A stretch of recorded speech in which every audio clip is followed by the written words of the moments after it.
This is Eddie Hearn, Matchroom Boxing. You are watching Sporting Icons. You don't need to be anywhere else. Okay, so in a recent interview on IFL TV with Eddie Hearn has said people will be happy with Anthony Joshua's choice of opponent, which is apparently going to go down at the O2 Arena on April the 1st. Now, when he makes that kind of statement, it kind of like makes me go, but people aren't going to be happy. Now, some people will be happy, of course. Some people understand he's coming off 2 back-to-back defeats.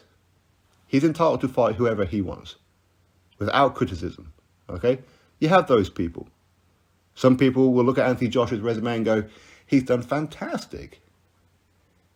He's unified the division pretty much. He tried to get the undisputed fights, and each time he tried to do undisputed with Wilder and with Fury, it was never once Joshua who walked away. These people will look at Anthony Joshua and go, but actually, he's done great for boxing, not just in the UK, but globally. He's contributed massively. Some people can appreciate what it is that Anthony Joshua's done. On the flip side of that, you get people who wake up each and every day just to hate on Anthony Joshua, just to hate on anything Matchroom, because in their minds, they're still stuck in the old days. They can't move forward with the times. They can't. Matchroom, boxing, for example, are moving forward with the times. They are.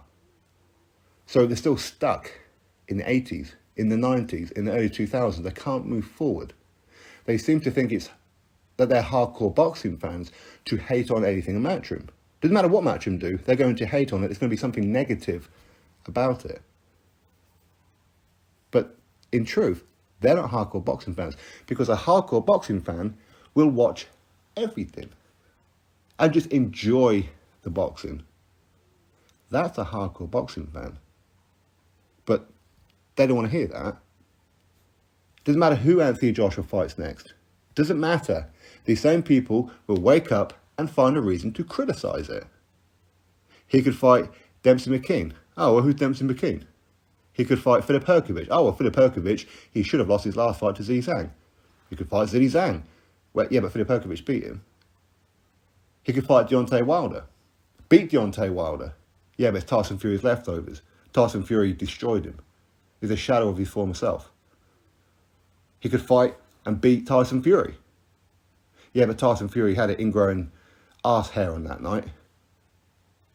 There will always be an excuse. There will always be people who will wake up just to hate on Anthony Joshua. So when you put out a statement saying how people will like Anthony Joshua's choice of opponent, there will be a chunk of people who will take to social media just because they hate Eddie Hearn, just because they hate Matchroom, whatever. These very same people will criticize it. So my message to Eddie Hearn is very simple. Don't try and please these people. These people cannot be pleased with anything that you do. Choose an opponent for Anthony Joshua that Anthony Joshua and his new team will look at and go, okay, we can work on this in the gym to beat this person. This is a step in the right direction. We can progress with this. Do not try and please people. He's going to be fighting at the O2 Arena. This is a guy who does record number pay-per-views, sells out stadiums. He's going to have a comeback fight at the O2 Arena. Doesn't matter who he fights. He can fight me, and he will sell that place out easily. Personally, I think he should fight my very good pal, Stephen Robinson. Give Stephen Robinson an opportunity. Give him a payday.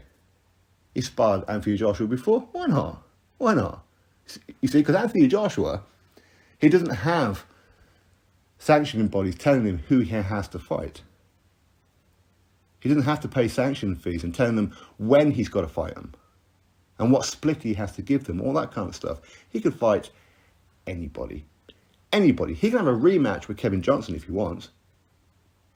And again, these same people who will criticize, no matter who it is that Anthony Joshua fights next, these very same people who've been criticizing Anthony Joshua for a long time.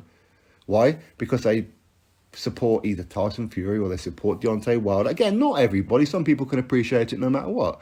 But at the same time, these very same people will look forward to Tyson Fury taking on Derek Chisora for a third time. They'll say Robert Helenius was a great comeback opponent for Deontay Wilder. They supported the fact that Fury fought Tom Schwartz, for example. They can support that. Again, I never hated on Wilder fighting Helenius. I said, yeah, decent comeback opponent. Why not? He'll get his confidence back. Tyson Fury fighting Tom Schwartz, Nato Wallin. I said, well, they're both undefeated. Why not? Prove your ranking, prove your undefeated record. If not, lose it. But these same people, they don't think that way. Doesn't matter who Anthony Joshua fights next. Doesn't matter the fact that he's tried to fight other people. Doesn't matter. There's always a reason why Anthony Joshua and Matchroom are the bad guys. So Eddie, do not try and please everybody. Don't try and do it. Choose the right opponent for Anthony Joshua. Choose the right opponent. Don't try and please these people who cannot be pleased with anything or anybody that Anthony Joshua will fight. These same people will wake up, see who Anthony Joshua's going to fight. Doesn't matter who it is, they're going to criticize it. So choose the right opponent for Anthony Joshua.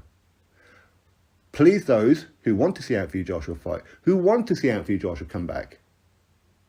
Please those people who support Anthony Joshua, not those who don't. So when he says his next opponent will please people, no, it won't. It just won't. Again, you see, he followed on from, he's seen people criticising certain names that were thrown around. So what? People are going to like the opponent? No, they're not going to like the opponent. They're not going to. And those who say, well, this fighter would beat Anthony Joshua. Okay, for example, he could fight Joe Joyce. Beat Joe Joyce. Oh, well, Joe Joyce, he's come up to 40 years old. Even though if the whole time they've been saying Joe Joyce beats Anthony Joshua. You see, it's these people. You can't win. You can't win. Anyway, what can you do? This is boxing. People do wake up and have their own reasons for supporting whoever it is that they should be supporting, and I'm never going to tell people who you should and shouldn't support. If you like Fury, for whatever reason, support Fury. If you like Joshua, support Joshua. If you like Wilder, support Wilder. Support anybody you want to support. Don't be influenced by other people. Don't be influenced by YouTubers or me or anybody else. You like who you like. Win, lose or draw, support them. But a lot of these people who were supporting Wilder for the longest time, hailing him as the second coming of the Messiah, it gets bounced around by Tyson Fury. A lot of them disappeared, didn't they? When the day comes that Tyson Fury may end up losing, a lot of them will disappear.